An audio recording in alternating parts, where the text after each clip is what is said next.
Greetings, everyone. This is Brian, the game master and host of Star Trek Tempest. And as you probably already know, we're going to take a little bit of a mid-season break from the campaign itself. But in the meantime, we're going to do a whole bunch of little supplementary episodes talking about various different things. So this is the first one of those. And joining me today is Ryan, the captain, Captain Maddox, J. Maddox. Hello. Ship's doctor, Tara, Dr. Teal. Hello. And the first topic for this first episode that we're going to talk about is about an email that we got that we thought would be worth a good discussion. So I'm going to start out by just reading out the email, and then we'll go from there. So email comes from Jason K, and it goes, Captain USS Tempest, the Admiralty requests that you give the lady more airtime. Her jokes are funny, and her voices and characters greatly improve the show. The other officers walk all over her comments and make her decisions for her. Add her to more away teams. Love the show. Just would like to see the lady a more respected member of the crew. Keep up the great work. Jason K. And this is something that we have become aware of in kind of the process of post and the post-production, getting into the post-production of season 1. And so it's definitely something that we have realized, and we wanted to kind of just take a few moments tonight and I don't know, what's a good description of address the concerns. Yeah, kind of address it, reflect it. So first off, Tara, take it away and tell us how you feel in terms of the reaction to that letter. Sure. Well, first I would like to thank Jason for the compliment part of it, and I'm really glad that listeners are enjoying my parts in the show. My character voices are really fun to do, and knowing that people that are listening are fans of mine. It is weird. Feels weird. There are people Feels we weird. don't know who listen to the show now. Enjoy the show. Yeah. So for that, I am grateful and really appreciate those comments.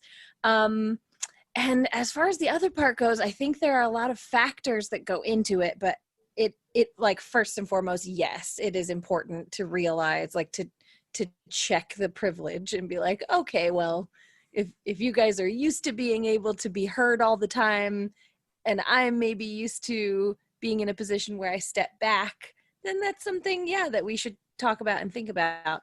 The flip side to that is that this is my husband, my son's godfather, some of our best friends. We've known each other for the better part of 20 years. Ugh. And so I know. And so you guys are old. Yeah. But not you. Not me. You. Well, you don't age a day.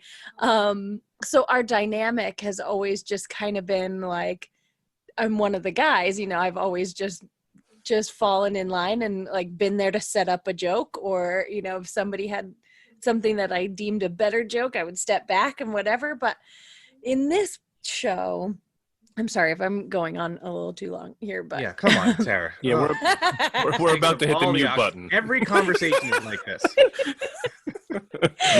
So in this show, I started off not only pregnant and then with a newborn while we were recording these episodes. But I was nervous because these four humans in real life are super Star Trek fans and super knowledgeable. And I always kind of assumed like my Star Trek knowledge was not up to snuff with everybody else. Granted, I'm also a huge Star Trek fan. I don't know why I get in my own way about stuff like that, but I did. And so I was nervous, and Brian did a lot of like, come on, Tara, like this will be really fun. Don't worry about stuff like that.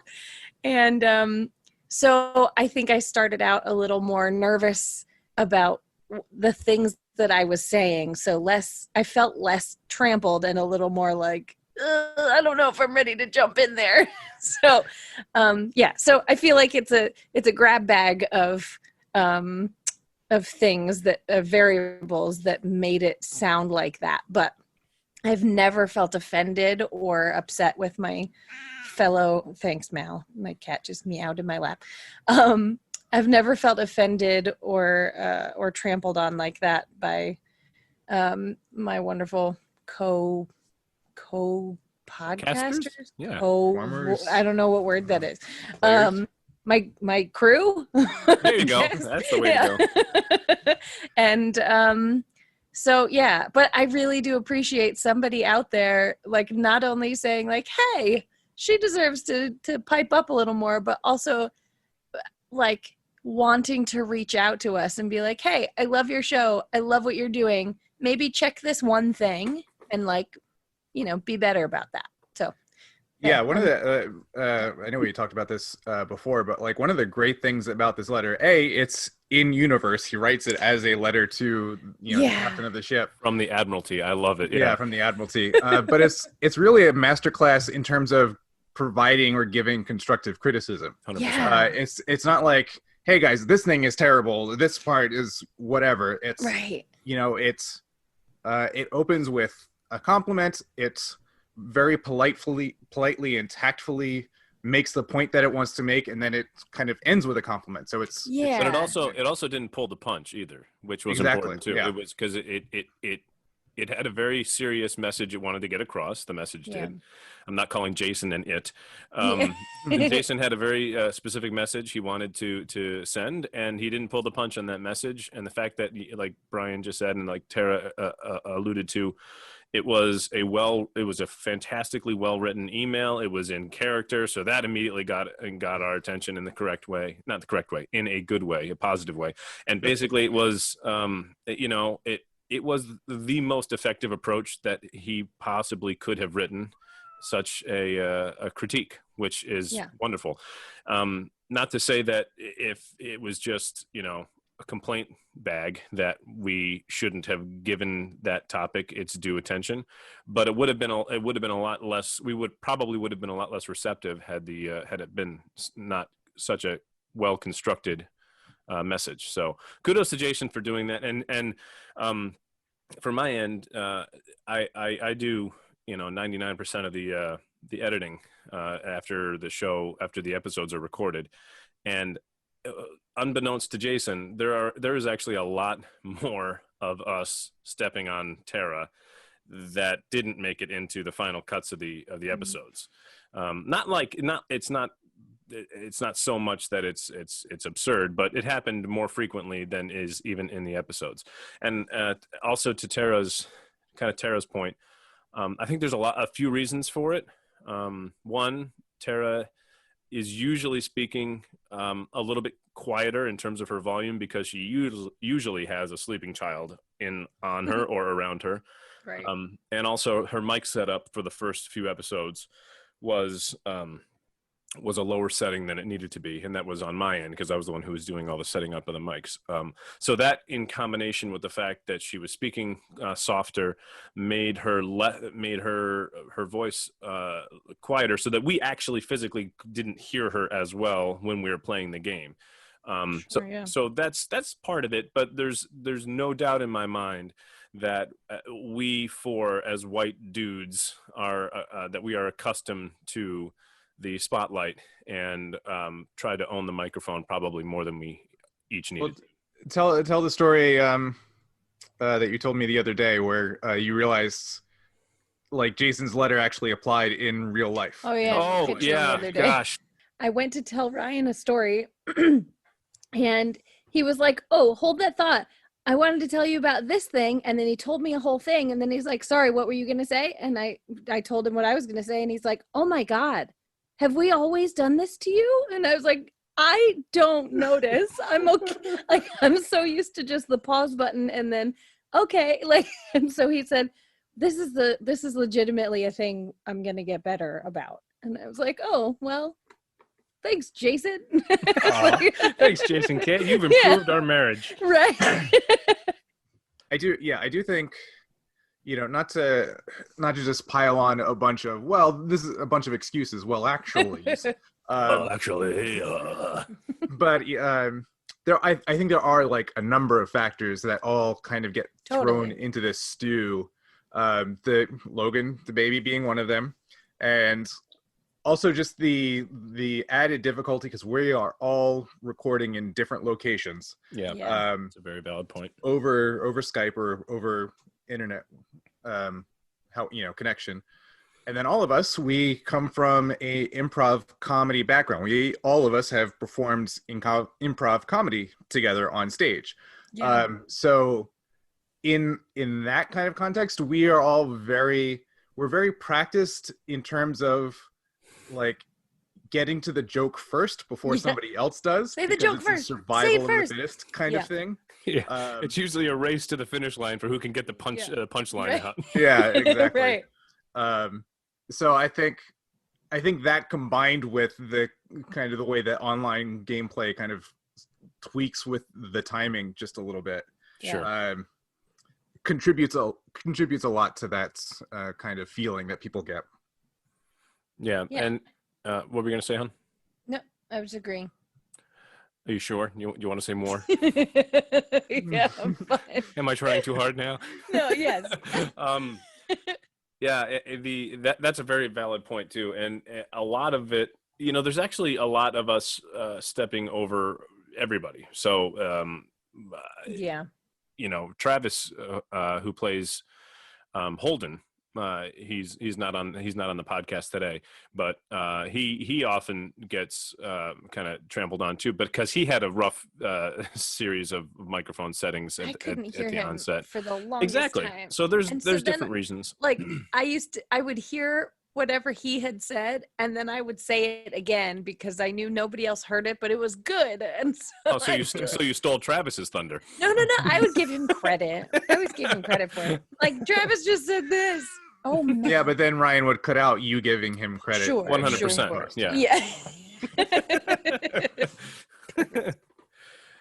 There is also definitely, at least for me, I'm going to throw out this as an excuse for me, not for the rest of you guys though, a herding cats aspect of like, okay, we made a joke, guys, but now let's like actually decide what the next thing in the story is going to be. I can't believe you haven't quit already. So it's because I will do anything to play Star Trek.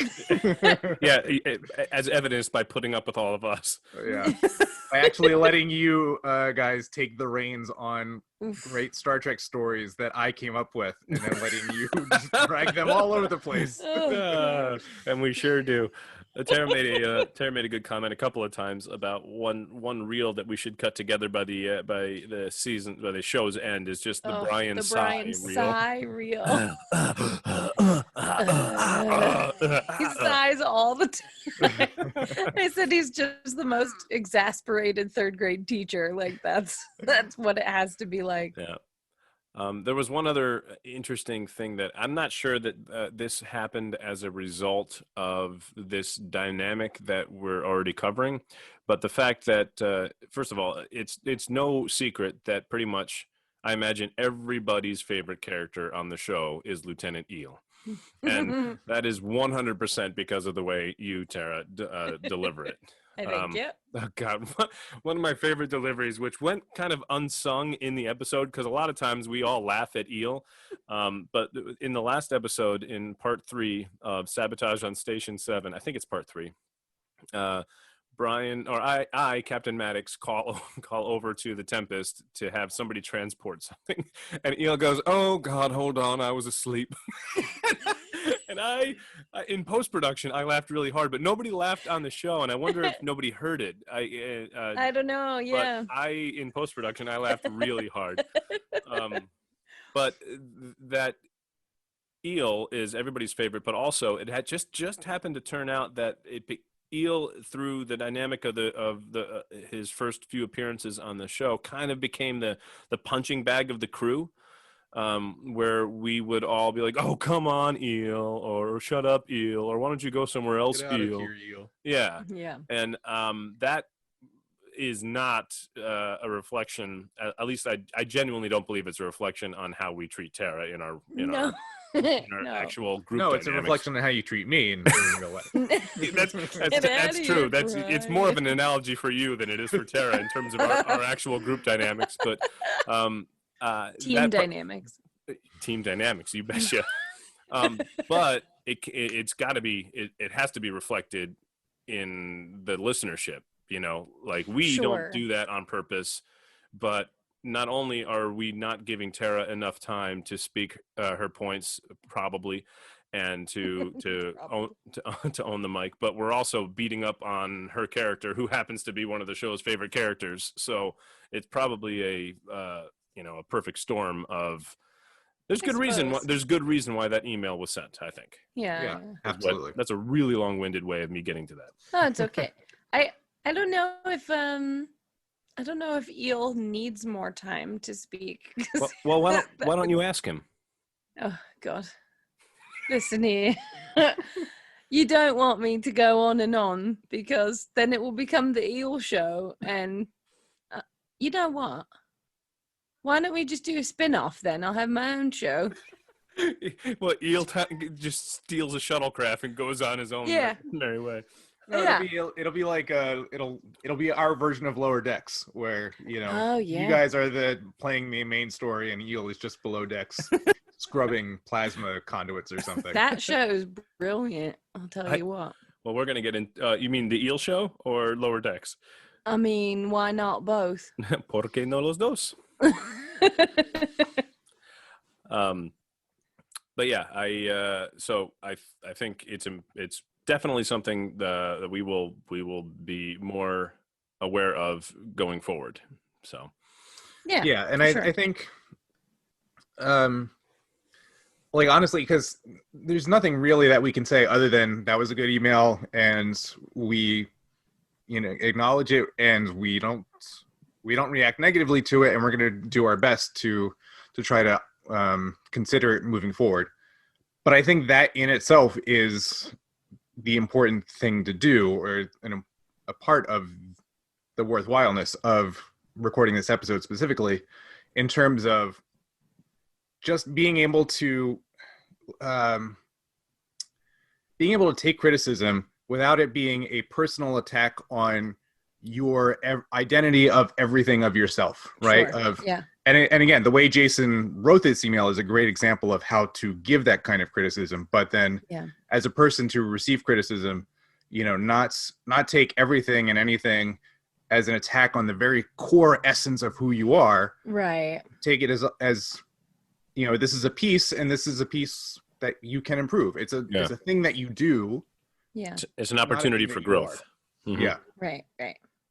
So we also did want to mention that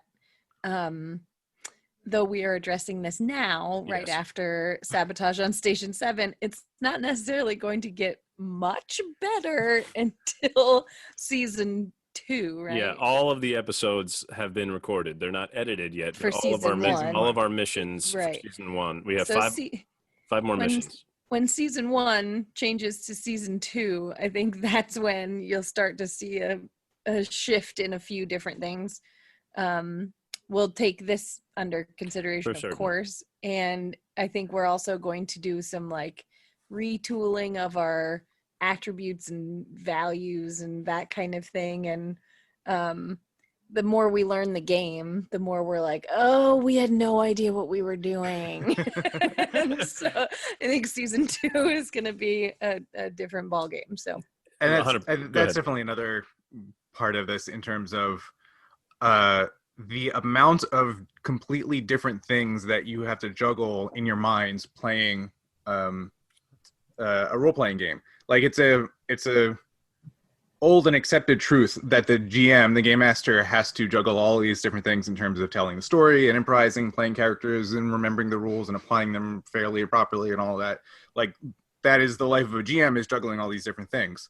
But it's just, we all come to this with not very much or any role-playing game experience at all, really. Yeah. And that dynamic, that aspect of juggling 4 or 5 different things all at the same time exists for every character, and especially in Star Trek Adventures, where people are sometimes hopping back and forth between what character they're playing. Whereas in Dungeons and Dragons, you're usually just playing the one character. Here people are playing 2 or 3 sometimes. Remember the time Teal and Eel were in the same room? Yeah. That was a whole thing. Yeah. I remember the first time that we realized that we gave you rhyming names. Actually, it was Brian. He's like, all right, so now Teal and Eel, and then he just laughs. Teal and Eel. And then Teal and Eel. I think somebody suggested a spin-off of the Teal and Eel show too, Teal about how and Eel. they'd be best friends. There was also Maddox and Bach. Maddox and Right. Bach was Maddox another and Bach, great. Maddox solving and Bach. crimes one hug at a time. Hug at a time. But to get back to there was one other thought I had that I wanted to make a point on. Tara is correct in that excuse me, you'll probably won't see an appreciable difference in our dynamic for the rest of the season because it's all in the can already. But it's important to note that the 2 previous missions going into the season break, we only succeeded because of Tara, the role-playing game player, the role player, because she's the one who basically got to the bottom of both mysteries I'm Jessica before Fletcher, anybody y'all. else. I'm Jessica Fletcher, y'all. So, Is she cool? hell yeah, She's cool. So I hope, as a natural extension of the fact that we owe our victories to her, that there will actually be a slight dynamic change moving on with mission 6 and forward. But we'll see. As a matter of fact, as a game master, you should definitely listen to her more. Well, thank you. You want to tell them, Tara, about the some of the messages you were getting regarding sabotage on Station 7? This week alone, I got 2 different messages from friends all over the country. Actually, one in Japan, and they both were like, by the end of the episode, I was like, if she doesn't say what I'm thinking it is, oh, she said it. Oh, thank God. Like, I was rooting for you because you figured it out. You did, though. It was great. It was fun. That was very fun. I love puzzles, and it's been very fun to solve Brian's mysteries. It was really awesome to watch you guys like circle and get closer and closer, but not really ever take a huge leap on any given thing, but like really just like took the mystery one piece at a time, and like a real, Sherlock Holmes procedural or Agatha Christie kind of thing, which is what I was trying to emulate in terms of, here's this piece and this piece. Wait, they don't add up this way. So, Yeah. I was telling Ryan before how much I was sweating bullets with putting that particular mission together, because the one before it was IVEX is, it's good, but it was really just setting up these dynamics, like these arrows pointing in different ways. Sure. And the arrows are definitely going to plow into each other. And it's important to note, if the listeners don't know this, Incident at IVEX and Sabotage on Station 7 were the first all original missions that Brian designed, wrote, created. So correct. Yeah, the first 3 are out of one of the mission books that is published by Modiphius, which is the company that makes Star Trek Adventures. And then now, starting with IVEX, it's all original stuff. And Brian, stop me if I'm wrong, but we can also sort of plug our Patreon page here and say, if you are interested in playing our missions, they are available as a Patreon benefit. Isn't that correct? That's true. Yeah. So for each of the original missions, I write them up in a format that people can kind of take them and play them at home, and that's one of our Patreon rewards. So if you want to check that out, go to patreon.com/Starship Tempest, and you can check it out. Cool. But you were saying the difference between IVEX and Sabotage. Oh yeah. With Sabotage, I was really, really sweating bullets because, as I told you guys, I had no idea whether like you would figure it out in 30 seconds or it was literally impossible to figure out because I messed up putting things together in some way, right? I got you, boo. Yeah. Oh, Tara, you got me there. You got everybody there. But actually, the funny behind the scenes of that was, I think we were on a bathroom break, and when I actually thought of the solution, we were just kind of chit-chatting, and or maybe your audio was having trouble. My internet cut out. Yeah. Yeah, and I was like, guys, I think I figured it out though. And everybody was like, well, what? And I was like, well, should we wait for Brian? And they're like, no. I was like, oh, okay, I think it's this. And they were like, interesting. Okay. And I'm like, yeah, but it's this. So, and it was. Yeah, it was. That was great. That was a great moment. It was super fun. Super fun. Mm-hmm. More of those. She wants more mysteries, Brian. Love Let's the see. mysteries. Oh, Actually looking at my board that has season 2 all laid out.